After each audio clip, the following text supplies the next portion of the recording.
এত গরমের মধ্যে রিয়েল ব্রাইডের কিভাবে ওয়াটারপ্রুফ মেকআপ করলাম সেটাই আজ তোমাদের সাথে শেয়ার করতে চলেছি।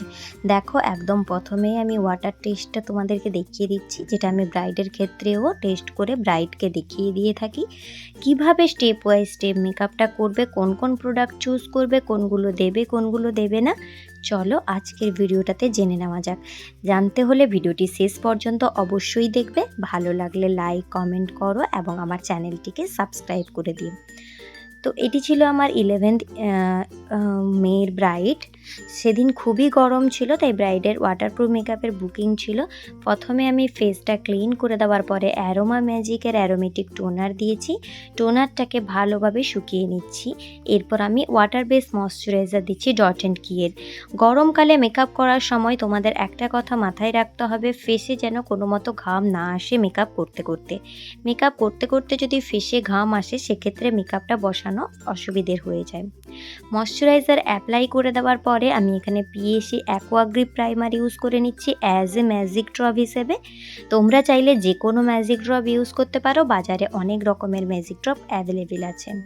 সুইস বিউটির হাইলাইটিং প্রাইমারটাকে অ্যাজ এ হাইলাইটার হিসেবে আমি একটু ইউজ করছি, লিকুইড হাইলাইটার হিসেবে, তবে অতিরিক্ত অল্প পরিমাণে। যেহেতু গরমের সিজন, তাই লিকুইড হাইলাইটারটা আমাদেরকে একদম অল্প ব্যবহার করতে হবে। এরপর ডার্মা প্যালেটটি ডিজে টু সেট থেকে আমি বেস করে নেব। ওয়াটারপ্রুফ মেকআপের অপর নামই হলো ডার্মা প্যালেট। ক্রাইলনের ডার্মা কালারটা আমাদের অনেক দিনের পুরনো একটা প্রোডাক্ট এবং খুব বড় বড় মেকআপ আর্টিস্টরাও এটা দিয়ে ওয়াটারপ্রুফ মেকআপ করে থাকেন। তাই তোমরা যদি একদম রিজনেবলের মধ্যে ওয়াটারপ্রুফ মেকআপ করতে চাইছো, তো আমি সাজেস্ট করব ডার্মা প্যালেটই তোমাদের জন্য বেস্ট প্যালেট। এটা ব্রাইডাল প্যালেটও বলা হয়ে থাকে। ভালোভাবে তার আনইভেন স্কিন টোনগুলোকে আমি হাইড করে নিচ্ছি, তার সাথে সাথে সুন্দরভাবে ব্লেন্ড করে নিচ্ছি। গরমের মেকআপকে লং লাস্টিং করতে গেলে ব্লেন্ডিংটাও প্রপার করতে হবে। এরপর পিএসসি এবং চার্মেসি মিলানোর দুটো ফাউন্ডেশনের সেটকে আমি মিক্স করে ব্রাইডের ফাউন্ডেশনের টোন বের করে নিয়েছি এবং ভালোভাবে ইউজ করছি। ফুল কভারেজের জন্য তোমরা প্রথমে ব্রাশ দিয়ে অ্যাপ্লিকেশন করতে পারো এবং দেন বিউটি ব্লেন্ডার দিয়ে অ্যাপ্লিকেশন করতে পারো। এক্ষেত্রে তোমরা একদম লেয়ারটাও সুন্দর পাবে এবং কভারেজটাও ভালো পাবে বলে আমার মনে হয়। আর তার সাথে যেটা বললাম, ব্লেন্ডিংটা অবশ্যই প্রপার করতে হবে। এখানে আমি ফাউন্ডেশনের সাথে 1 ড্রপ ম্যাজিক ড্রপ ইউজ করেছি, যেটা পিএসি অ্যাকোয়াগ্রিফের। ফাউন্ডেশনের সাথে সবসময় 1 ড্রপই ম্যাজিক ড্রপ ইউজ করবে। অতিরিক্ত পরিমাণে ম্যাজিক ড্রপের ইউজে কিন্তু আমাদের মেকআপটা ফেটে যেতে পারে। অনেকেই ভাবো যে বেশি বেশি ম্যাজিক ড্রপ ইউজ করলে হয়তো তোমাদের মেকআপটা বেশিক্ষণ লং লাস্টিং হবে। একদমই নয়। এক্ষেত্রে অনেক ক্ষেত্রে ভুল যদি হয়ে যায়, সেক্ষেত্রে তোমাদের বেস মেকআপটাকে ফাটিয়েও দিতে পারে। তাই তোমরা ব্লেন্ডিংয়ের ওপর জোর দেবে। আশা করছি তোমাদের কাজ আগের থেকে বেশি প্রপার হবে। পুরো ফেসে ভালোভাবে আমি ফাউন্ডেশনটা অ্যাপ্লাই করে নেওয়ার পরে নেক পোর্শনেও ফাউন্ডেশন অ্যাপ্লাই করে নিচ্ছি। কেউ মেকআপ করার সময় কিন্তু ফেস করে নেকটাকে ছেড়ে দেবে না। এক্ষেত্রে মেকআপটা দেখতে ভীষণ অড এবং আনইভেন লাগে। গলা এবং কানকে আমাদের সাথে সাথেই কিন্তু প্রপারলি বেস দিয়ে মেকআপ করে দিতে হয়। আর দেখো, আমি সেইভাবে পুরো নেকটা ওর কভার করে দিচ্ছি ফাউন্ডেশন দিয়ে। এবার আমি হাইলাইট করার জন্য পিএসি লিকুইড ফাউন্ডেশনটাই ইউজ করেছি। এখানে আমি কোনো রকম কনসিলার ইউজ করিনি। আমি ওয়াটারপ্রুফ মেকআপ করার সময় ফাউন্ডেশনটাকেই as a liquid highlighter use করি। এতে আমার মনে হয় ব্লেন্ডিংটাও প্রপার হয় এবং ভীষণই একটা সফট লুক আসে। যে পরিমাণ গরম পড়েছে, আমাদের ব্রাইডরা কিন্তু বেশি হেভি লুক পছন্দ করে না, তাই আমি চেষ্টা করি যতটা সফট রাখা যায়। এবং একটা জিনিস এখানে লক্ষ্য করো, আমি একটা একটা পার্টে করে অ্যাপ্লাই করছি এবং ব্লেন্ড করছি। অনেকেই কি করো, চোখের নিচে কপালে আগে থেকে প্রোডাক্ট লাগিয়ে রেখে দাও এবং তারপর ব্লেন্ড করো। এক্ষেত্রে তোমাদের প্যাচ ক্রিয়েট হতে পারে, কারণ গরমে এসি বা কুলার বা যাই চলে থাকুক না কেন, তার জন্য কিন্তু প্রোডাক্টটা হার্ড হয়ে যেতে পারে এবং ব্লেন্ডিংয়ের সময় ওটা প্যাচ ক্রিয়েট করতে পারে। তাই আমি সাজেস্ট করব তোমরা অল্প অল্প পার্টে প্রথম অ্যাপ্লাই করে নেবে এবং অল্প অল্প পার্টে ব্লেন্ড করে নেবে। তাতে তোমাদের কাজটাও প্রপার হবে এবং ব্লেন্ডিংটাও প্রপার হবে। এরপর পুরো বেসটা মেকআপটাকে আমি সেট করে নিচ্ছি সপারেলের পাউডার থেকে। এখানে আমি ট্রান্সলুসেন্ট পাউডারটাই অ্যাপ্লাই করেছি। পাউডারটাকে ঝেড়ে ঝেড়ে আমি অ্যাপ্লাই করছি। আগে আমি একদম চোখের নিচটা ব্লেন্ড করেছিলাম যেহেতু, যাতে ক্রিজ না পড়ে যায়, তাই ওখানে সেট করছি এবং দেন ফুল ফেসে অল্প পরিমাণে পাউডার দিয়ে অ্যাপ্লাই করছি। কেউ কিন্তু গরম বলে অতিরিক্ত পাউডার দিয়ে দেবে না, এক্ষেত্রে মেকআপটি ছোপ ক্রিয়েট করতে পারে বা সাদা সাদা স্কার্স ছেড়ে দিতে পারে, যেটা দেখতে আমাদের একদমই ভালো লাগে না। এরপর আমি করে নেব ওয়াটার টেস্ট। ওয়াটারপ্রুফ মেকআপের বেস করার পরেই তোমরা যদি ওয়াটার দিয়ে এভাবে স্প্রে করো, সেক্ষেত্রে তোমাদের মেকআপটা অনেকক্ষণ লং লাস্টিং হবে।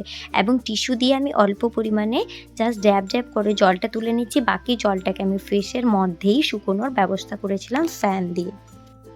এতটা কমপ্লিট হয়ে যাওয়ার পরে আমি আইব্রো করতে চলে এসেছিলাম। ব্রাইডের আইব্রোটা ঠিকঠাক শেপেই ছিল, তো আমি করতে চলে এসেছিলাম। যারা যারা আইব্রো ড্র করতে পারো না, প্রবলেম হয়, তারা আমার চ্যানেলে গিয়ে আইব্রো টিউটোরিয়ালটি দেখে আসতে পারো। এরপর চলে আসছি আই মেকআপে। ব্রাইডের লেহেঙ্গার শেডের সাথে আমি একটি আই মেকআপ করেছিলাম। একদম প্রথমে ডার্ক একটা পিচ কালার আমি অ্যাপ্লাই করেছিলাম, দেন হালকা পিচ এবং পিঙ্ক কালার নিয়ে ডার্ক পিচ কালারটাকে ভালোভাবে ক্রিজ লাইন বরাবর ব্লেন্ড করে নিচ্ছিলাম। মিডিয়াম একটা পিচ কালার নিয়ে আমি আইলিড বরাবর অ্যাপ্লাই করে নিচ্ছিলাম। খুব ভালোভাবে ঘষে ঘষে এখানে স্মাচ করে করে আমি অ্যাপ্লাই করছি, যাতে পিগমেন্টেশনটা ভালো আসে। এবং তারপরে একটু হালকা শিমার অ্যাপ্লাই করেছিলাম, যেটাও পিচ কালারের। যেহেতু ওর রোজ গোল্ড কালারের একটা লেহেঙ্গা ছিল, তাই আমি পিচ এবং রোজ গোল্ড কালারই ইউজ করেছি। চোখের ওপরে যেমন আই মেকআপ করাটা প্রয়োজন, তেমনি চোখের নিচেও শ্যাডো দিয়ে ব্লেন্ড করাটা খুবই প্রয়োজন।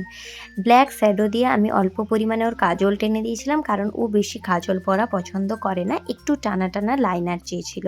এবার দেখো আমি সুন্দরভাবে ওকে লাইনার পরিয়ে নিচ্ছি। লাইনারটা আই ম্যাজিকের জেল লাইনার আমি অ্যাপ্লাই করছি। ব্রাশটা সোনাইয়ের 000 তুলি, যেটা আমরা সাধারণত কলকা করার জন্য ইউজ করি। লাইনার কমপ্লিট হয়ে যাওয়ার পরে আমি নোজটা ভালোভাবে কন্ট্রোল করে নিচ্ছি মিওনের প্যালেট থেকে। নোজ কন্ট্রোল কমপ্লিট করার পরে আমি ওর ফেসটাকেও একটু কন্ট্রোল করে নিচ্ছি ভালোভাবে, কারণ ওর ফেসটা একটু গোল ছিল বা রাউন্ডের মধ্যে ছিল, তাই ওর ফেসটা আমি একটু কন্ট্রোল করছি। না হলে সাধারণত রিয়েল ব্রাইডের ক্ষেত্রে আমি খুব হার্শ লাইন কন্ট্রোলটা অ্যাভয়েড করে থাকি। এরপর আমি ব্লাশ অ্যাপ্লাই করে নিচ্ছি আই ম্যাজিকের প্যালেট থেকে। তো দেখো ব্লাশ কীভাবে অ্যাপ্লাই করছি।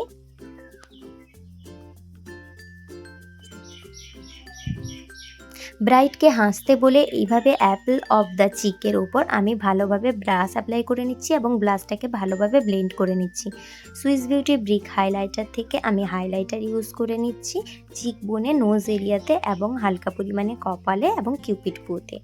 আমার এতটা হয়ে যাওয়ার পরে আমি ওকে লিপস্টিক পরিয়ে দিচ্ছি। আমি আজকে ওর ওমব্রে লিপ ক্রিয়েট করেছিলাম, যার জন্য পিঙ্ক এবং পিচ দুটো সেট ইউজ করেছিলাম। আই মেকআপের সাথে কম্বাইন রেখে পিঙ্ক সেটটা দিয়ে আমি ওর আউটার লাইন করেছি এবং হালকা পিচ সেটটা দিয়ে আমি মিডিলটাকে ফিল করে দিয়েছি। এরপর আমি ওর মেকআপের ফিক্স করে নিচ্ছি ফরএভার 52 এর মেকআপ ফিক্সার দিয়ে। তোমরা দেখে নাও, যখনই মেকআপ ফিক্স করবে আইটাকে অবশ্যই কভার করবে, না হলে কখনো কখনো আইটা গলে যাওয়ার প্রবলেম থাকে। তো শিউলি, তোমার মেকওভার কমপ্লিট। আর ব্রাইডের রিভিউ দেখে নাও কেমন লাগলো, তোমাদের কেমন লাগলো কমেন্ট সেকশনে অবশ্যই জানিও। তরফ থেকে মেকআপ করেছি, আচ্ছা। But first experience was the nice. আচ্ছা, লুক পছন্দ হয়েছে? লুক খুবই পছন্দ হয়েছে, যেমনটা যেভাবে চাই। চেয়েছিলাম ওইভাবে পেয়েছি আচ্ছা, সুন্দরভাবে। আর লিপস্টিকটাও যেভাবে বলেছিলাম হয়ে গেছে।